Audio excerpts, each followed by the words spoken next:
O avanço da soberania do indivíduo frente ao Estado provedor. Como a liberdade econômica é superior ao assistencialismo estatal. Esta é o Visão Libertária, sua fonte de informações descentralizadas e distribuídas.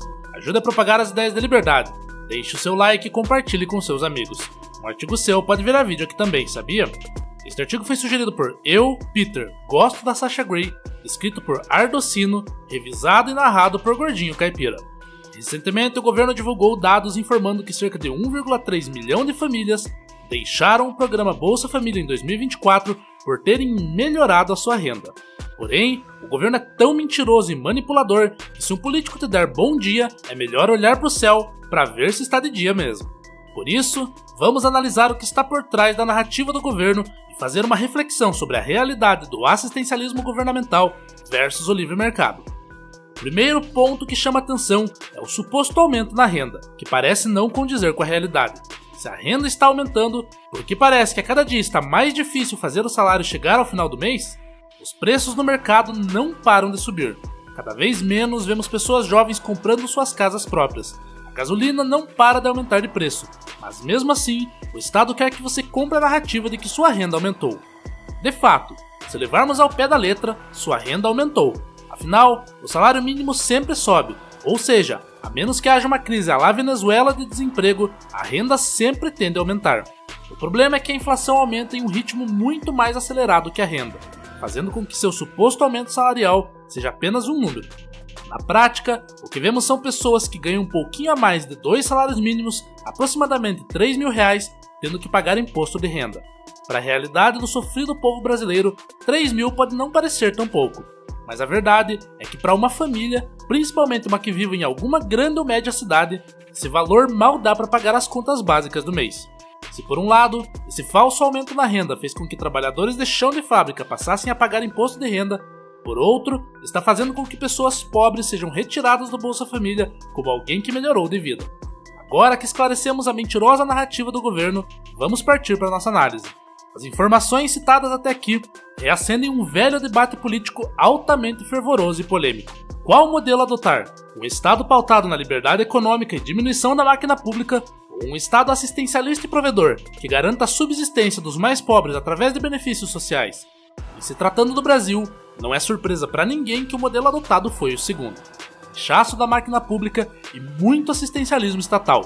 Típica política da classe esquerdista que dominou o Brasil desde a época da redemocratização do país. Só a título de exemplo, em 2024, mais de 20,86 milhões de famílias foram beneficiadas pelo Bolsa Família, uma quantia de 14,02 bilhões de reais por mês. Muitos argumentos são utilizados para defender esse tipo de prática, mas uma simples análise desapaixonada já mostra o porquê essa política assistencialista atrasa o desenvolvimento do país e serve apenas para favorecer uma determinada casta da sociedade. Primeiro de tudo, é importante salientar que, ao invés de combater a pobreza, políticas assistencialistas são apenas uma espécie de armadilhas para manter as pessoas economicamente dependentes do Estado. Quando se fornece uma série de benefícios sociais, isso causa um desincentivo para a pessoa trabalhar e empreender, já que ela está sendo literalmente sustentada pelo Estado.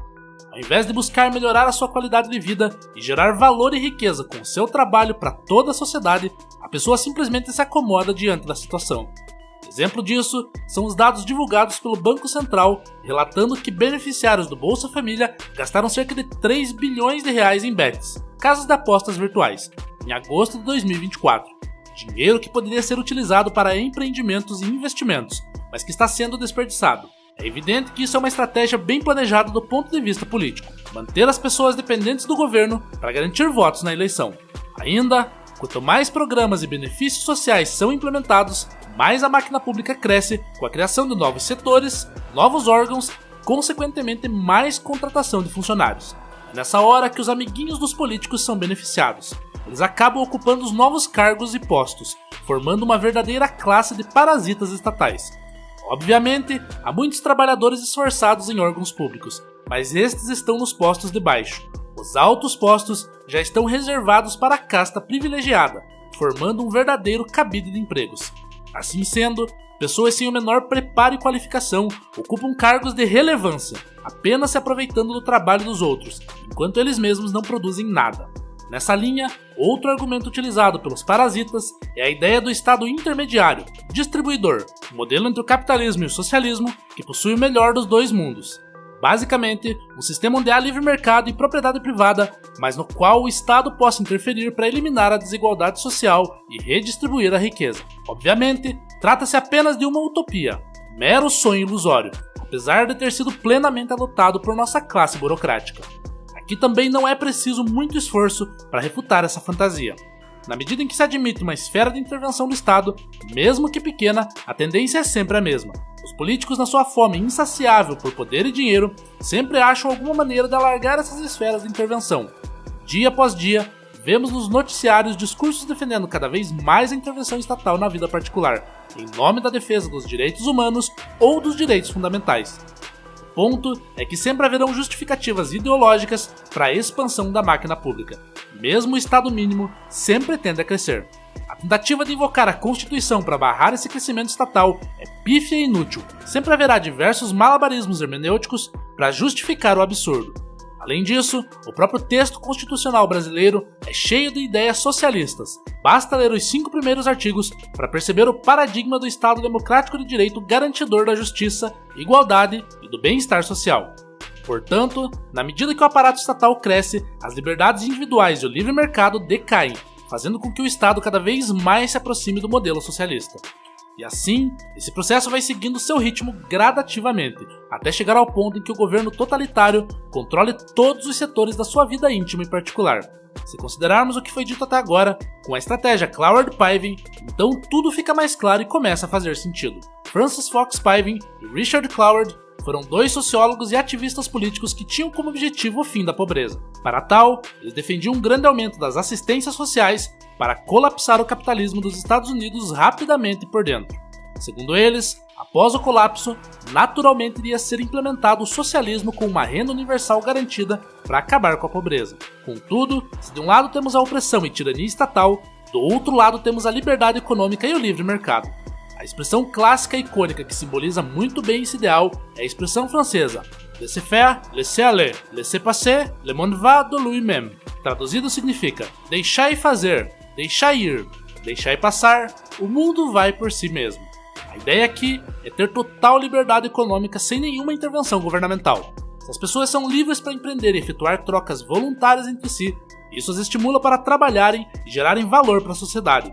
Há claramente um efeito de rede multiplicativo. Mais pessoas empreendendo livremente geram mais riqueza, o que por sua vez estimula e facilita novos empreendimentos, e assim por diante em um círculo virtuoso. Com a sociedade como um todo crescendo e desenvolvendo, os pobres também seriam beneficiados com isso através da queda nos custos de produção e, consequentemente, a queda no preço final dos produtos.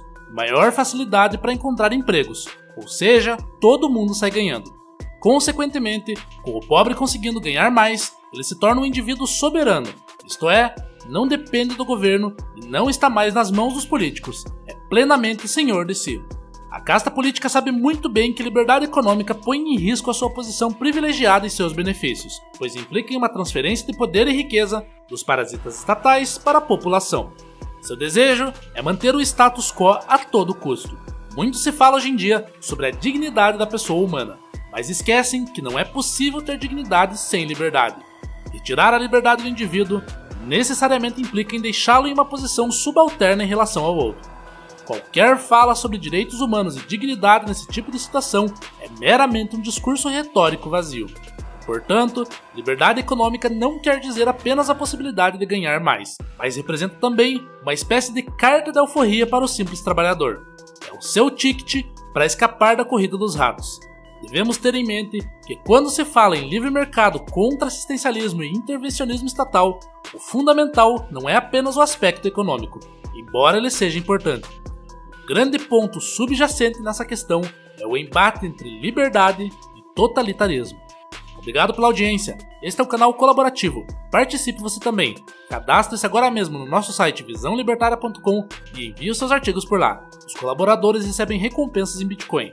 Inscreva-se no canal e clique no botão da campainha para ser avisado de novos vídeos. Até a próxima!